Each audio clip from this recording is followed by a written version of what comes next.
HOA blocked my ranch lake with a fence, so I canceled the water contract supplying. The sun rose over the wide, open plains of Willow Creek, washing the land in shades of orange and gold. My ranch spread across 200 acres of rolling fields and tall grass, crowned by the sparkling jewel of the land, a wide freshwater lake that had been in my family for generations.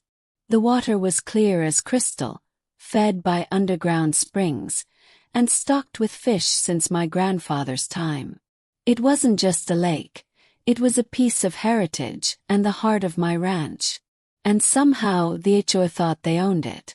I leaned on the porch railing, coffee steaming in my hand, when I saw them, 3 HOA board members in neon vests and wide-brimmed hats, measuring tape snapping as they staked poles along the boundary of my lake.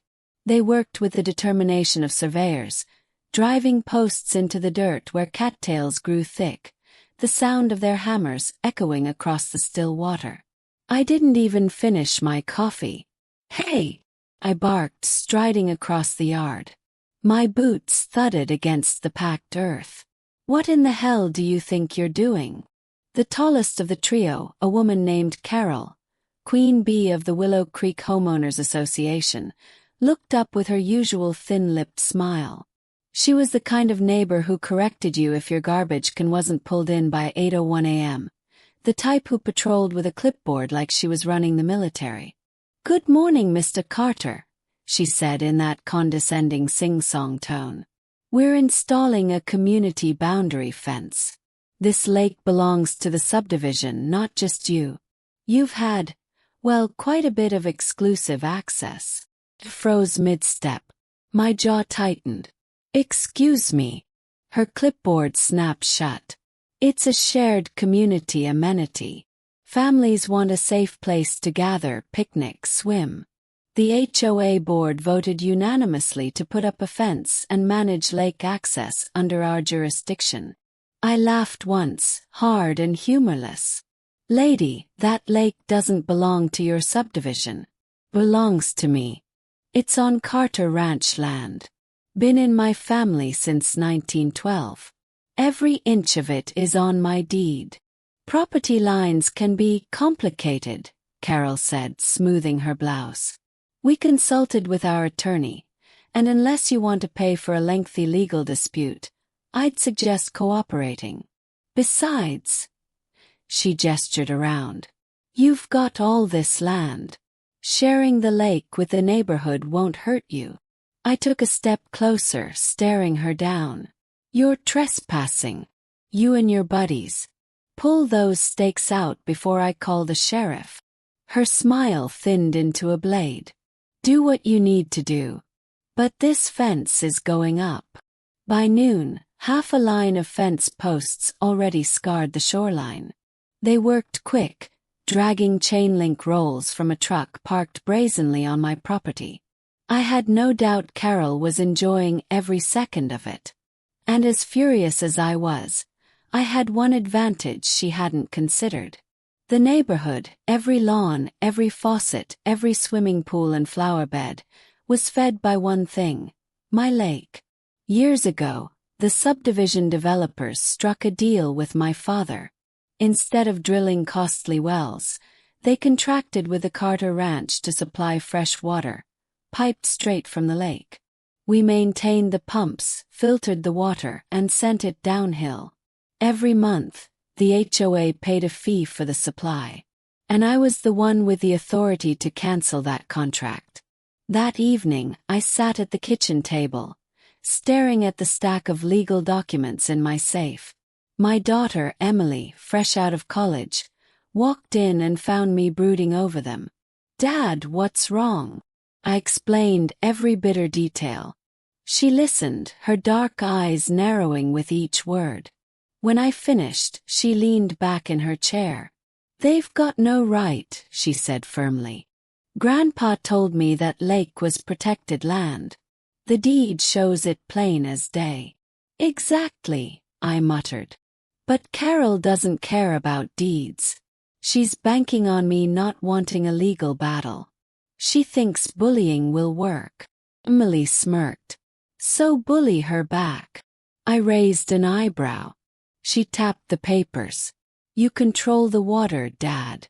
That HOA exists because you allow it. Pull the contract and they'll fold.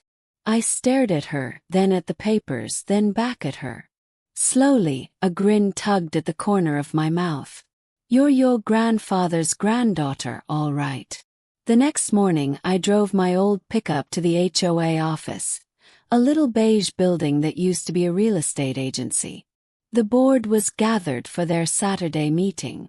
When I walked in, boots echoing on the linoleum, every head turned. Carol looked up from her chair at the head of the table. Mr. Carter. We weren't expecting.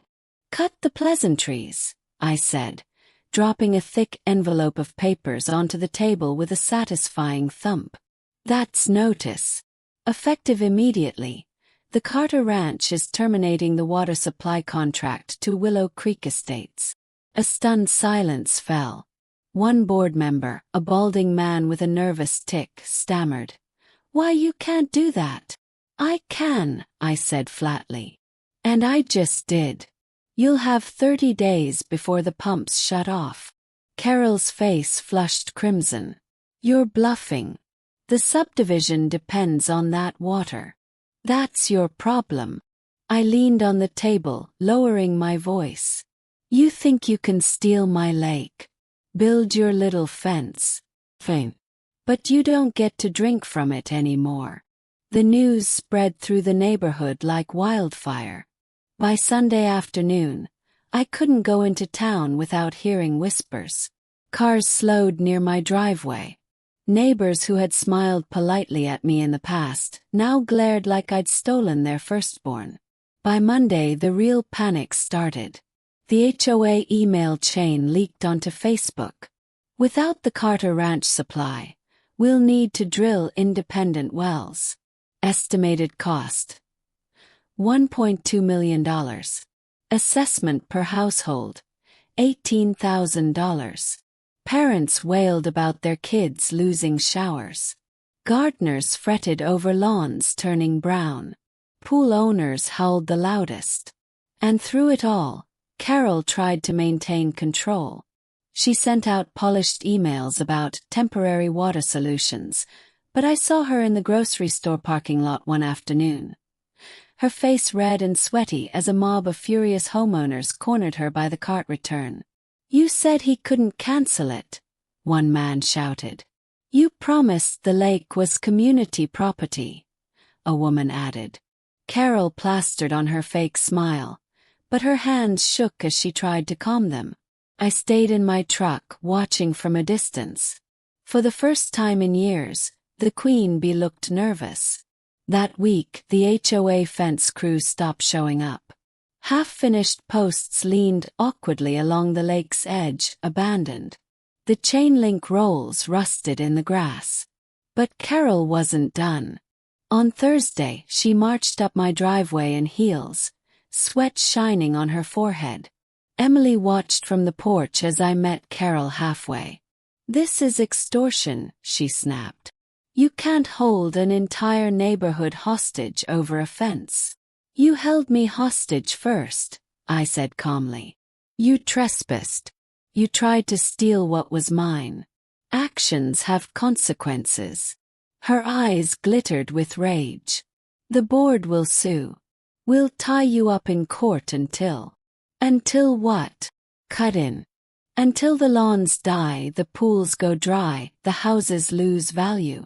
Good luck keeping your position when your neighbors realize you cost them everything. She faltered just a fraction before recovering. This isn't over. Sure it is, I said, turning my back on her. Water shuts off in 3 weeks. Better tell your neighbors to start digging. The pressure broke the following Saturday.